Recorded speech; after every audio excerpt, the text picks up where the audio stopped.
Alhamdulillahi Rabbil Alameen, amma ba'd. My dear respected brothers and elders, please come forward and complete the lines just as you would in the salah.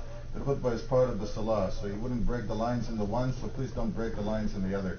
Unless you have a physical disability, please come forward. We thank Allah who has gathered and guided us here up to the moment of deepest wisdom that is available to any man, and that is the wisdom to put our forehead on the ground in sajda to Allah subhanahu wa ta'ala and Allah subhanahu wa ta'ala alone.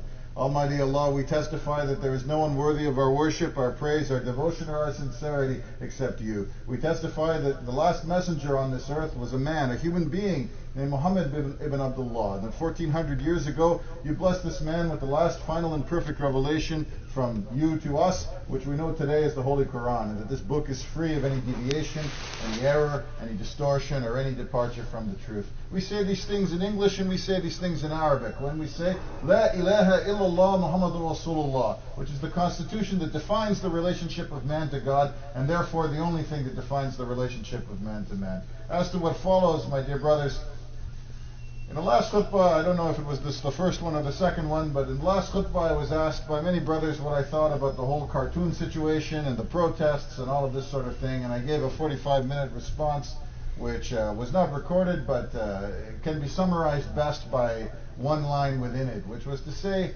I'm not as concerned about cartoons made by ignorant clowns about Islam, because ignorant clowns have always existed from the time of Rasul sallallahu alaihi wasallam onward. I gave the example of Rasul sallallahu alaihi wasallam walking among the people of Taif, and the ignorant among them hiring poets to insult him in new and creative ways, hiring people to throw garbage and stones in his general direction. And the response of Rasul sallallahu alaihi wasallam when asked by the angel if in fact he should destroy all of these people for their insolence and the defiance of Allah subhanahu wa ta'ala was no. Please don't do that. They're children, maybe Muslim.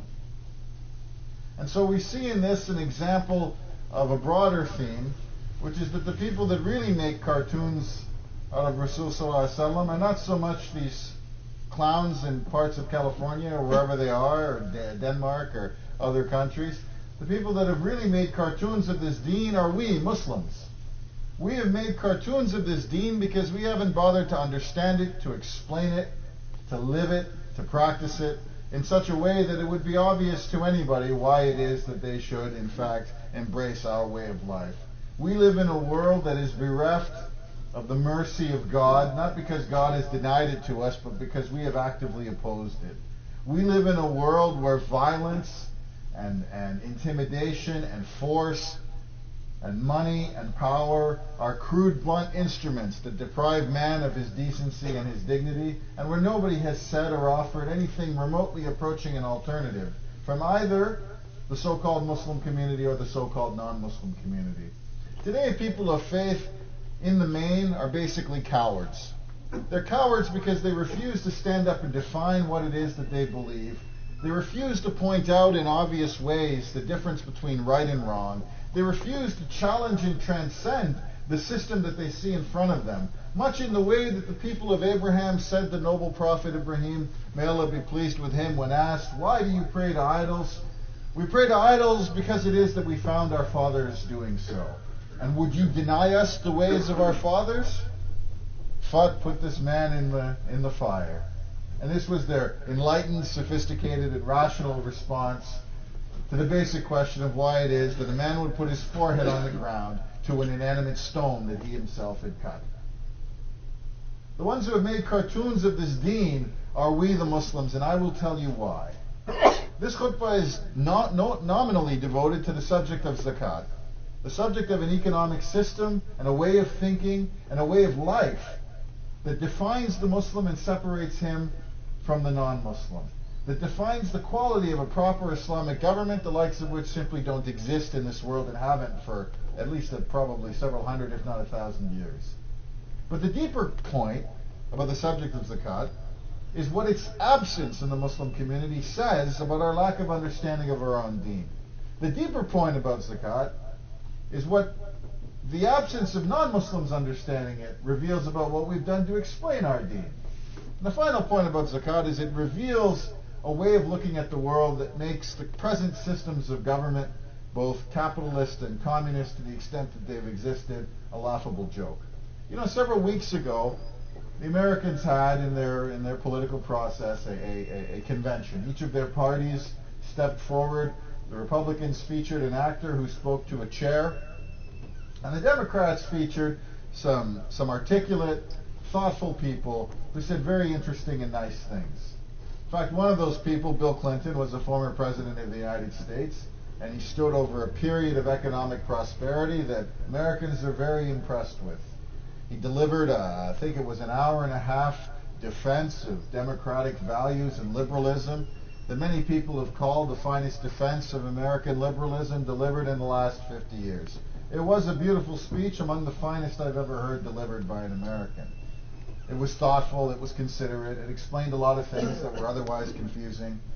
And I will say to you, with all due respect to President Clinton, who has many qualities worthy of admiration and a few perhaps that are well documented that could improve, I will say in all due respect to President Clinton that if leadership was an athletic event, like a soccer team or a football team or a basketball team, and the Prophet ﷺ and Abu Bakr Siddiq and Umar al-Khattab, people, the righteously guided caliphs, were on the team of the best leaders of all time, that Bill Clinton, George Washington, Winston Churchill, Roman emperors, and all these other people who were lionized throughout history in the West and drilled into our heads in school as noble examples of people we should admire, that these people couldn't carry the water bottle for that team. That these people wouldn't even be on the same field.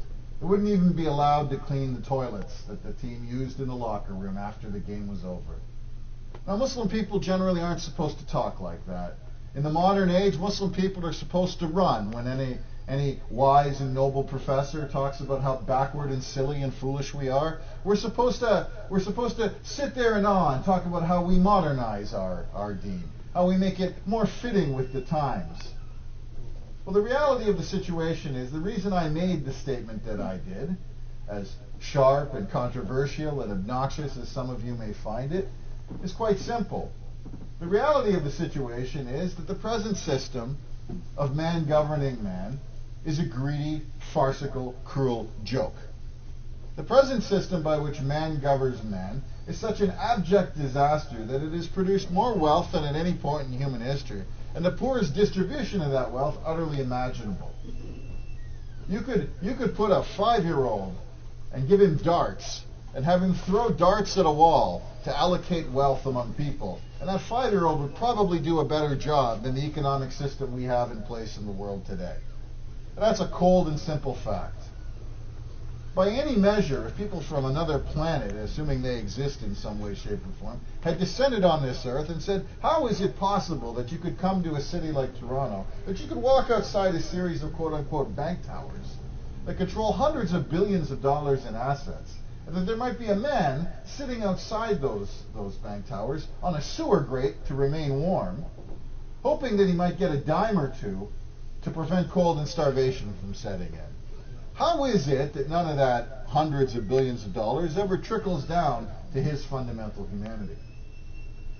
And I know those of us who have studied economics in one way, shape, or form will have had 4 years, or maybe 8 or 12, depending on whether you get a bachelor's or a master's or a doctorate, where sophisticated professors will spend many years explaining to you about incentive compatibility and rational allocation of resources and all these other kinds of fancy terms. But the reason they need to take 4 to 12 years to explain it to you is because it is so precisely absurd that anyone looking at it for what it is would be revolted and appalled.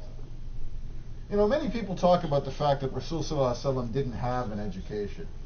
I don't know if what I'm about to say is absolutely true, but having been to some of the finest universities and met some of the finest universities in the world, I have a theory, just a theory, on why Allah subhanahu wa ta'ala may have caused that to be the case.